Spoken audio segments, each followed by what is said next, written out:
Hello dear fans, friends and subscribers. Welcome to the late night show on Saturday on the cricket happenings.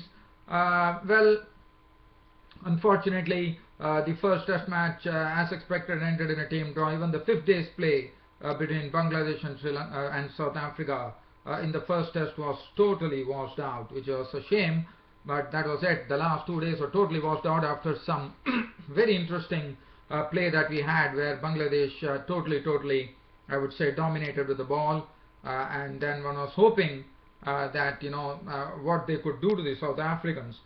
But nevertheless, Bangladesh will take a lot of positives out of this first match that they played, and I would say that good work, Bangladesh.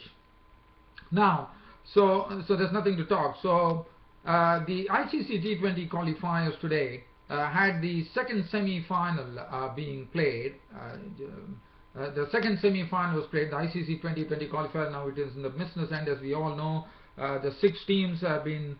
The other day, as I told you, Oman was the final team to qualify, and now 6 teams have already qualified as the associate nations to take part in the ICC World T20 tournament in 2016 in India in the month of March and April. So today it was the when I always had the highs on this particular match, because this was a match between Ireland and Netherlands, and Ireland to date, whenever they have played any qualifiers, they have never lost a match, and today it was Netherlands actually going on to win against Ireland by 5 wickets. So Netherlands definitely proving their superiority today by bowling very well. It was Mudassar Bukhari who was the person who was the very instrumental in having this Ireland innings down to 128, and what this result ensured, because this was the second semi-final. The first semi-final was between Scotland and Hong Kong, where Scotland beat Hong Kong to reach the final. So Scotland have already reached the final, and so they will be playing Netherlands in the final. So it's the first time that we are seeing that Ireland has lost. Ireland they really, in this tournament, I would say that they have really lost their real stronghold that they had as far as associate nations are concerned, because they were beaten by some lesser known teams, as you would remember. I think it was Papua New Guinea once, and then one more team actually beat them.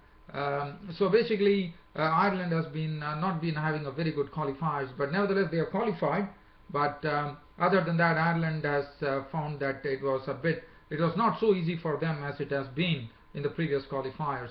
So just talking about this game, Ireland versus Netherlands. Ireland who were under a lot of trouble. Mudassar Bukhari was very impressive. He was the man who was totally instrumental, I would say, in getting this very fine batting lineup from Ireland, and bowled them out for 128. Look at the wickets that Mudassar Bukhari took. And Mudassar Bukhari, one thing I need to tell you, that Mudassar Bukhari is looking an improved bowler now, because he's hitting the deck very well, and he's bowling very well. Today he bowled 4 overs, no maiden, 28 runs and 4 wickets, did his job, and then all the other bowlers chipped in.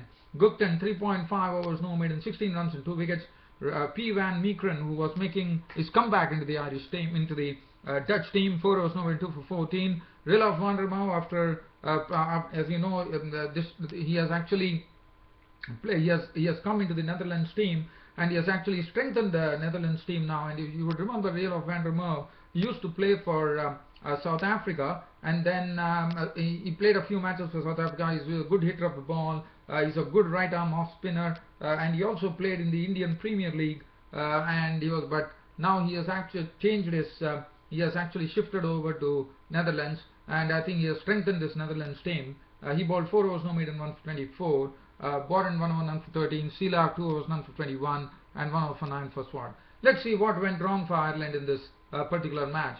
For Ireland, well, if you look at the scorecard there, barring Peter Sterling, who made 18 of 15 balls with 2 fours and 1 6, and Balbini 31, who was the of 31 balls with 3 fours.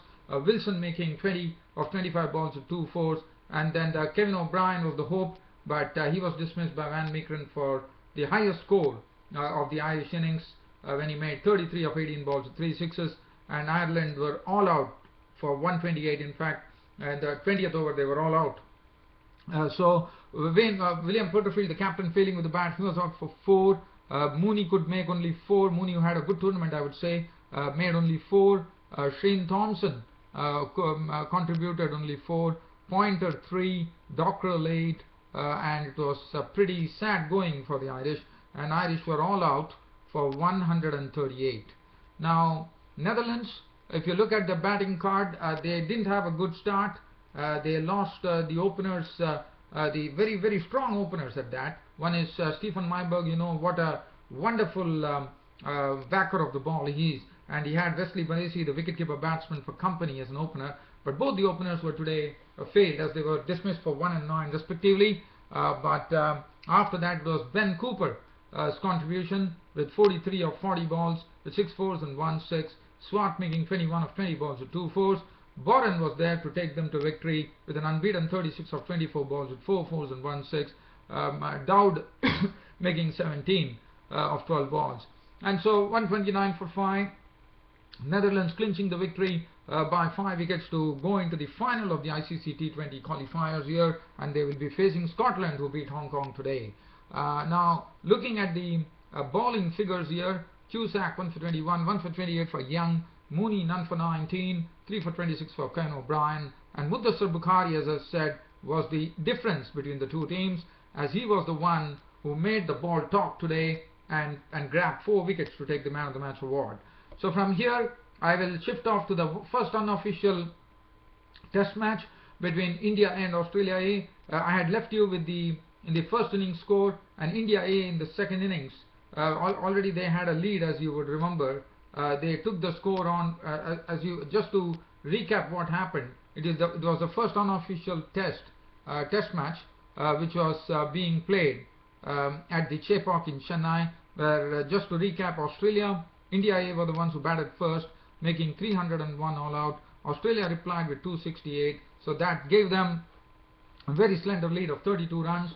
And India A in the second innings, they declared at 206 for 8. Rahul made 29 of 45 balls with 4 fours and 1 6. Abhinav Mukund making 40 for 4 fours. Pujara making 42. 23 from Karun Nair. Shreyas Iyer 33. Other than that, and look at the bowling.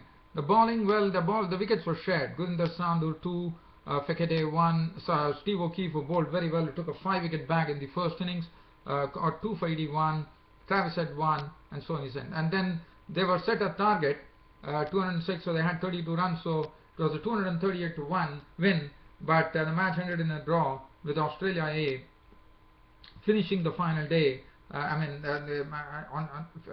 the end of the day, that is on the final day of the match, they closed at 161 for 4.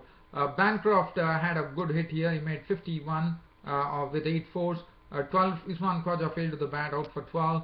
But Travis had really played some good strokes. 50 with 6 fours.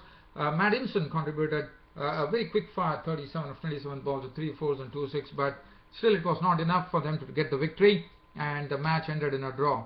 The bowling, well, Amit Mishra picked up 2 for 49, and he was supported by the left-arm spinner Pragyan Ojha, who took 1 wicket, and Abhimanyu Mithun taking 1 wicket. So India A, the 2-match series now this was the second match. Now the 2-match series this was the first match of the first unofficial test match, and now the 2-match series. It's a 2-match series, so 1 more match still to go in this unofficial test series happening between India A and Australia A. Now the last thing that I would be looking at on this Cricket Happening show would be the tour match between Derbyshire and Australia. That also ended in a draw with, as I've already spoken about the first innings, just to recollect your memory here, Australians were 413 for 9 wickets declared, Derbyshire making 259, the highest scorer being AP Palladino, who made 81 with 8 fours and 4 sixes. Other than that, Hamish Rutherford failed to the bat. There's not a lot of names to really talk about, but Mitchell Marsh had a good bowl here, picking up 4 wickets for 41, and Fawad Ahmed, the leg spinner, picking up 3 wickets for 68. Should be quite encouraging there for the Australians. And the Australian second innings, as I said, this was a tame draw with Marsh had for 30, Michael Clarke getting some sort of knock over there in this particular match, not out on 44 with 8 fours, and Adam Woods was not out on 16. So that is as far as this cricket happening show is concerned. As I said, there was nothing to read, but tomorrow there is one match that I will be covering, and that would be the final match. It's a mere formality because for Sri Lanka it will be, as you know, Pakistan have already won the, I mean, they are already taken a winning lead in the series. They are leading it by 3-1, as you know. So tomorrow Sri Lanka can salvage something by winning the, and Pakistan might still do some experimentation tomorrow by putting in some new faces there. It'll be interesting to see. Sri Lanka, well, they have, they might probably see to it that they could at least run Pakistan close. And as you know, this whether it has been the Test series or the one-day series between Pakistan and Sri Lanka, it has been a very, very interesting spectacle, as both the teams have not been giving an inch. It's just that extra edge that Pakistan had that they won against Sri Lanka. So the final one-day international is going to be played tomorrow. So I'll be there with a full match report on that particular match between Pakistan and Sri Lanka, the final one-day international, which is coming up tomorrow. Well, dear fans and subscribers, it's time for me to wind up this cricket happening show and say good night to you all, dear friends and subscribers. Thank you.